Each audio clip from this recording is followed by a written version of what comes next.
Halo teman-teman semua, selamat datang di kelas pengantar bisnis digital. Di pertemuan ketujuh kali ini kita akan membahas tentang peranan analisis data dan juga bisnis intelligence dalam bisnis digital. Sebagaimana kita ketahui bahwa analisis data dan juga bisnis intelligence ini memegang peran penting dalam mendukung keberhasilan bisnis digital, terutama dalam memahami perilaku pelanggan serta mengoptimalkan strategi pemasaran dalam dan pengambilan keputusan yang tepat. Kedua hal ini membantu perusahaan memperoleh wawasan berharga dari berbagai sumber data untuk meningkatkan kinerja dan daya saing. Kita akan melangkah apa itu definisi dari analisis data. Di sini kita akan melakukan proses pengumpulan, mengolah, menganalisa, dan sehingga nantinya akan menghasilkan informasi yang berguna bagi pengambilan keputusan bisnis.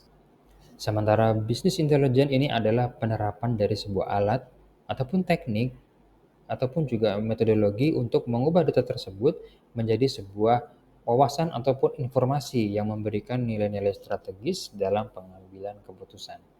Manfaatnya adalah yang pertama, untuk memahami perilaku pelanggan.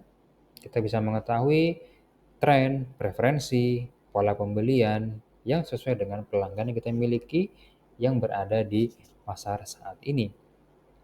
Kemudian juga kita bisa melakukan optimalisasi operasional, mulai dari pengoptimalan alur kerja, efisiensi, dan pengambilan keputusan yang lebih cepat dan tepat. Serta juga kita bisa meningkatkan konversi ataupun penjualan dan juga pendapatan dari perusahaan kita. Nah, sumber data dalam bisnis digital ini banyak sekali, bisa dari website, bisa dari aplikasi, pengumpulan data, atau dari media sosial, ataupun bahkan dari transaksi online. Nah, ini kita juga bisa melihatnya dari beberapa marketplace ya untuk melihat tren pasar serta perilaku konsumen ya, agar kita bisa mendapatkan gambaran yang lebih komprehensif atau yang lebih lengkap. Dan tekniknya analisisnya kita bisa mencoba dengan deskriptif ya, di mana di sini kita memahami karakter dasar data dari jumlahnya, rata-ratanya, minimum, maksimum. Kemudian juga kita bisa melakukan diagnostik dengan histori pembelian, histori pengunjungan, dan sebagainya.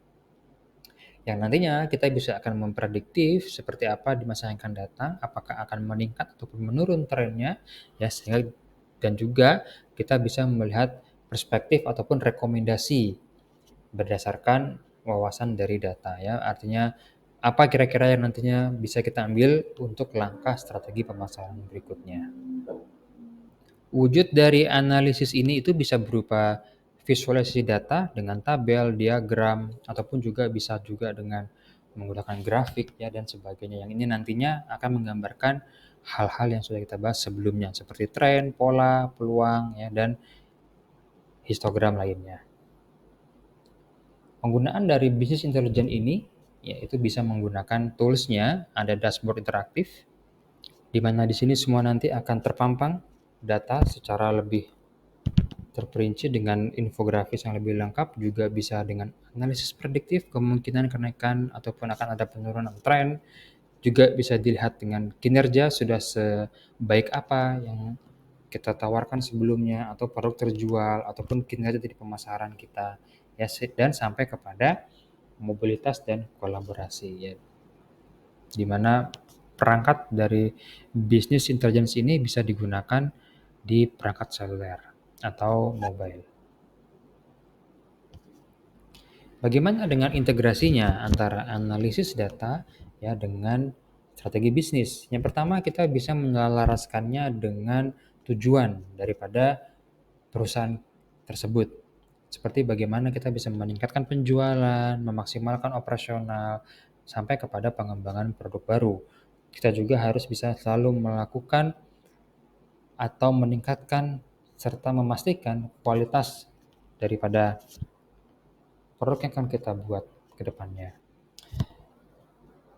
Dan dengan integrasi ini pun nanti kita akan bisa mengembangkan budaya data drive, di mana di sebuah organisasi itu harus mampu membaca data, menganalisa, dan juga nanti mengambilkan keputusan untuk pada level-level yang lebih rendah tanpa harus berada di level manajerial atas. Serta nanti setiap komponen daripada perusahaan atau stakeholder dari perusahaan itu nanti mereka bisa mampu untuk menyajikan dan juga saling membaca data yang disajikan baik berupa infografis ya maupun menggunakan tabulasi data. Tentu terdapat tantangan dan kendala dalam implementasinya, di mana hal yang menjadi umum itu adalah keterbatasan keterampilan dari sumber daya manusia, yang tidak semuanya itu mampu untuk bisa menganalisa, mengoperasikan alat-alat bisnis intelligence ini. Contohnya saja bagaimana mengoperasikan sebuah Google Trend, bagaimana cara membaca Google Trend, bagaimana merangkum kemudian memberikan interpretasi terhadap data. Nah, ini memang butuh keahlian tambahan atau keahlian khusus dari sumber daya manusia yang ada di perusahaan tersebut. Sekian untuk pertemuan 7 kali ini mengenai peran analisis data dan bisnis intelijen dalam bisnis digital. Semoga bermanfaat. Sampai ketemu lagi. Terima kasih.